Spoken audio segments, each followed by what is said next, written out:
Ja, og velkommen til endnu en lille video omkring at lave juice her på juicekuren.dk. Hvad hedder det? I dag skal vi... Ja, det er endnu en gang en Jan B. Special, som jeg viser, så dem, der har set den tidligere video, de vil nok kede sig lidt. Men det, der er nyt i den her video, er, at det er en anden juicer.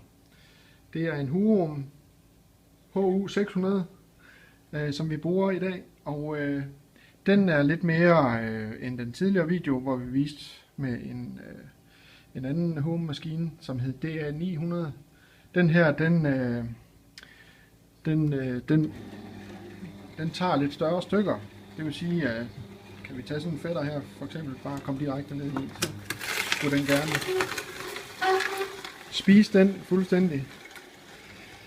Og som i den tidligere opskrift, så bruger vi gulerødder, æbler, rødbeder, ingefær, ananas, appelsiner.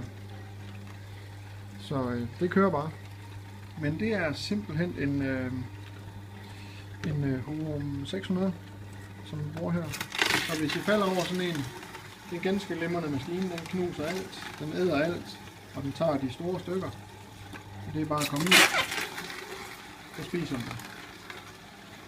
Se flere opskrifter og maskiner inde på juicekuren.dk. Vi ses og høres ved. Moin.